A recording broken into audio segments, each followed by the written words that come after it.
Toi, Annie, dis-moi, qu'est-ce qui t'a amené à militer au sein du Comité droit au travail?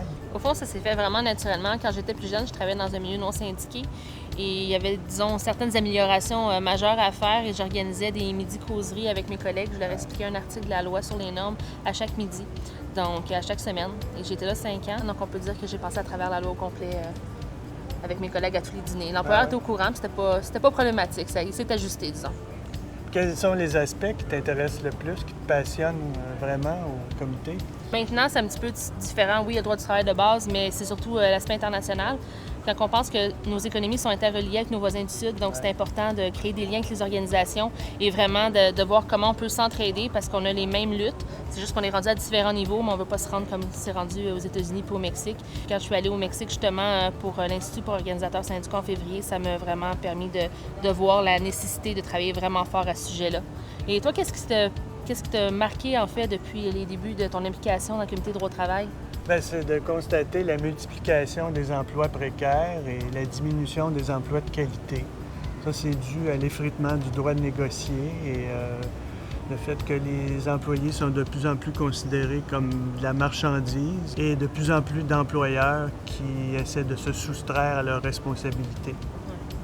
Dis-moi, Jean-Hugues, quel bilan tu ferais du dernier mandat du comité dont tu avais la responsabilité?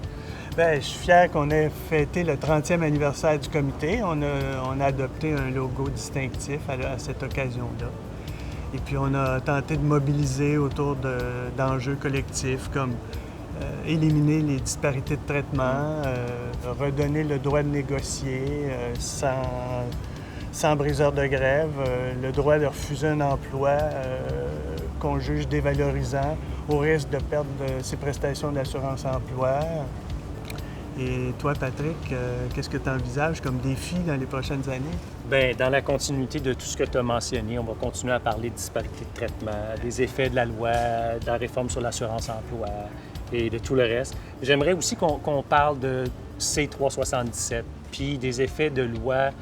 Il y a peut-être d'autres lois qui nous attendent, qui s'inspirent du Right to Work. Il va falloir être vigilant. Puis, quel défi as-tu développé au courant des prochaines années? Il y en a plusieurs, mais j'aimerais ça qu'on parvienne à faire comprendre que quand on s'attaque aux chômeurs, aux travailleurs précaires, ou qu'on maltraite les travailleurs migrants temporaires, c'est à l'ensemble des travailleurs qu'on s'attaque. Fait que c'est pas un défi qui manque. On ne manquera pas de travail au courant des prochaines années, c'est sûr. Non, on va se revoir.